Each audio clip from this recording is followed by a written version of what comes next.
अच्छा, इसी तरह ये इफ़त उमर एक एक्ट्रेस हैं पुरानी, तो पता नहीं उन्होंने कहा है कि नहीं कहा है, लेकिन मेरे सामने ये बात है, अगर तो कहा है, उन्होंने कहा कि औलाद की जिम्मेदारी नहीं है बुढ़ापे में आपका सहारा बनने की। तो ये मैं समझता हूँ कि एक एक्सट्रीम है। बिल्कुल। अच्छा, दूसरा एक क्लास हमें देखने को नज़र आई, वो ये है कि जिनको रिग्रेट है। मैंने अक्सर जिक्र किया अपने पॉडकास्ट में, टॉक्स में, कि वन ऑफ द क्वेश्चन जो मुझे वहाँ पूछा गया जब मैं यूके के टूर पे था, तो one of the common question जो बहुत ज़्यादा लोगों ने पूछा वो ये रिग्रेट था कि हम यहाँ पे आए हुए हैं, अकेले बेटे हैं, अम्मी अबू अकेले होते हैं पीछे से, तो हमें रिग्रेट तो होता है।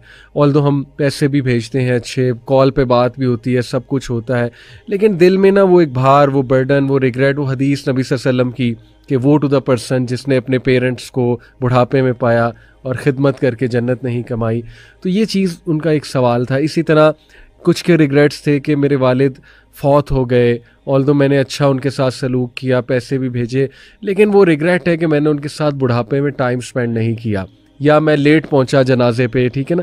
तो एक ये टाइप जो है क्लास है जो कहते हैं कि यार ये बात गलत है, लेकिन हमारी कुछ मजबूरियां हैं। तो अली भाई, ये जो सेकंड टाइप है, पहली तो चलें वो उसको तो हम बाद में डिस्कस करते हैं, लेकिन सेकंड टाइप है, what do you have to say to them जिनके रिग्रेट्स होते हैं? अली भाई, इसमें अगर किसी बंदे का एक रिग्रेट है, पहले तो उसको फिर अपने उन डिसीजंस को रिकन्सिडर ज़रूर करना चाहिए कि अगर एक चीज़ आपको ज़िंदगी के अंदर ही रिग्रेट दे रही है तो अपने डिसीजंस को आप एक बार रिकन्सिडर ज़रूर करें, क्योंकि रिग्रेट का एक फॉर श्योर मतलब है कि आपके दिल के अंदर एक बेचैनी क्रिएट होगी, और वो बेचैनी आपको कहीं ना कहीं सुकून नहीं हासिल करने देगी। हदीस में ना जो चीज़ दिल में खटकने, हाँ जी, मा हाका फी सदरिका व करहता, जो चीज़ आपके दिल के अंदर खटके, अल्लाह के रसूल सल्लल्लाहु अलैहि वसल्लम ने फरमाया कि यानी बुराई की एक निशानी इंसान को ये है कि जो इंसान के दिल में चीज़ खटके। अगर हम पेरेंट्स की वैसे ही बात करते हैं तो अल्लाह ताला अगर एक ही आयत के अंदर उनके कुछ हकूक़, दो आयत में अल्लाह ताला जो सूरह रात के अंदर, सूरह बनी इसराइल के अंदर अल्लाह ताला बयान फरमाते हैं, अल्लाह ताला ने वालिदैन के साथ नंबर 1 लेवल पे जो बिहेवियर हमें जिसका हुक्म दिया, अल्लाह ताला फरमाते हैं कि वबिल वालिदैनि इहसाना। आप किसी भी इंसान के साथ 3 लेवल से भी बिहेव कर सकते हैं। नंबर 1, या तो आप उसके साथ जुल्म करें, नंबर 2, या तो आप उसके साथ अदल कर दें, नंबर 3, या तो आप उसके साथ एहसान करें। एहसान का क्या मतलब है? You go out of the वे, यानी फॉर एग्जांपल एक बंदे ने किसी को हिट किया, वो उसके बदले में उसको हिट करता है तो ये अदल है, और अगर कोई इसको हिट करता है उसको माफ़ कर देता है, वो इसके साथ एहसान कर रहा है। तो अल्लाह ताला ने पेरेंट्स के लिए कुरान में जब भी इस तरह की टर्म्स इस्तेमाल किए, अल्लाह ताला ने एहसान ही का लफ्ज़ इस्तेमाल किया, यानी you have to go out of the way. आप पेरेंट्स को एज अ कंपेटिटर नहीं देख सकते। सो आपने पेरेंट्स के साथ वबिल वालिदैनि एहसाना, आपने out of the box, out of the वे आपने जाना है उनके साथ, नंबर 1। नंबर 2, फिर अगर आप पेरेंट्स के हुकूक़ की भी बात करते हैं तो अल्लाह ताला ने अगली बात कही कि वला तकुल्लहुमा उफ़, और उनसे उफ़ तक ना कहो। उफ़ हम तो एक ज़बान के अंदर एक लफ्ज़ अदा कर देते हैं ना, अल्लाह ताला ये जो उफ़ का यहाँ पे लफ्ज़ इस्तेमाल कर रहे हैं, आप अगर तफासीर खोलते हैं तो उलमा कहते हैं it is the slightest basically way of showing annoyance.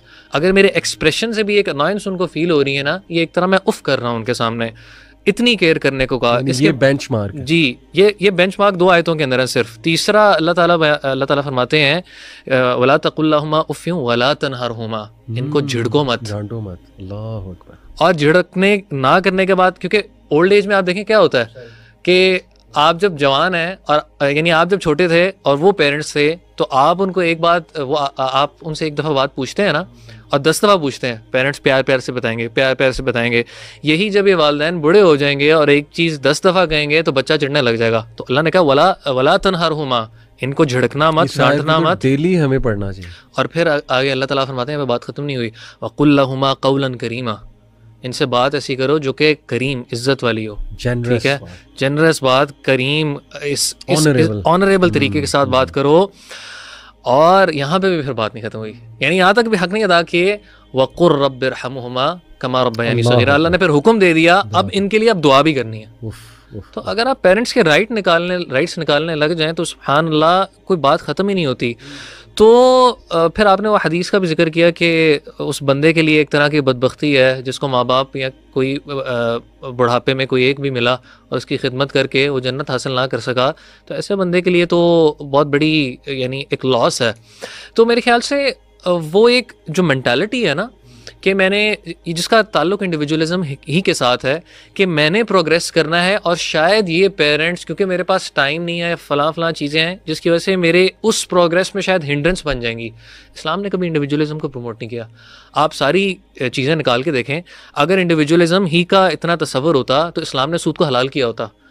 सूद में एक इंडिविजुअल को क्या है, इंडिविजुअल को फ़ायदा ही हो रहा है ना, वो अमीर से अमीर होता जा रहा है। लेकिन अगर आप कम्युनल लेवल पे देखेंगे तो पूरी सोसाइटी को नुकसान पहुंच रहा है। बिल्कुल यही अगर आपने चीज़ें देखनी है तो एक बड़ी मशहूर हदीस है, एक अल्लाह के रसूल सल्लल्लाहु अलैहि वसल्लम के पास एक गेस्ट आते हैं, आप सल्लल्लाहु अलैहि वसल्लम के पास कुछ ऑफर करने के लिए नहीं होता, तो आप सल्लल्लाहु अलैहि वसल्लम फरमाते हैं कोई है जो इसको रात को यानी कुछ खाना शाना खिला दे, होस्ट कर ले। अंसारी साहब थे, उनके पास ऐसा कुछ नहीं था, उन्होंने कहा मैं करूँगा होस्ट। हदीस बड़ी मशहूर, आपने सुनी होगी।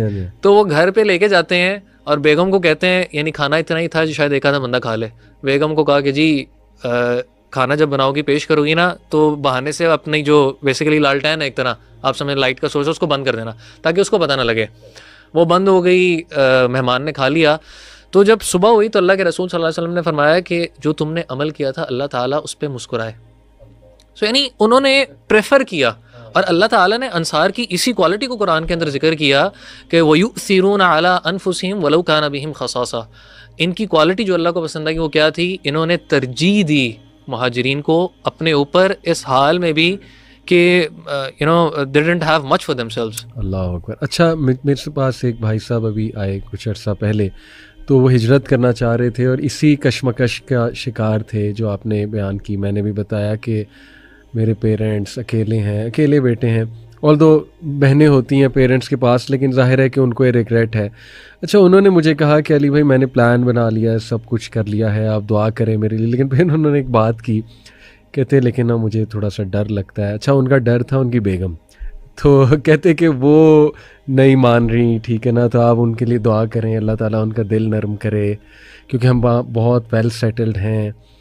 सुभान अल्लाह।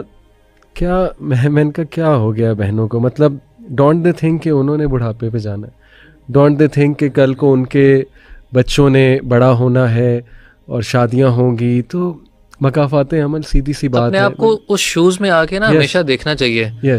बात यानी आप जब अपने आप को उनके शूज़ के अंदर लेके आएंगे ना, तब इंसान को एहसास होगा कि अच्छा यार, कल को मेरे साथ भी, मैंने भी इस चीज़ के ऊपर पहुंचना है, तो मैं अपने लिए क्या पसंद करूँगा। एग्जैक्टली। हाउएवर मैं एज अ विलन पोर्ट्रे, अल्लाह माफ़ करे, नहीं करना चाहता बहनों को। हो सकता है कोई बैक ऑफ द माइंड कोई चीज़ें, जनरली यानी एक जनरल बात कर रहा हूँ कि थोड़ा दिल नरम करें प्लीज़, इसके लिए।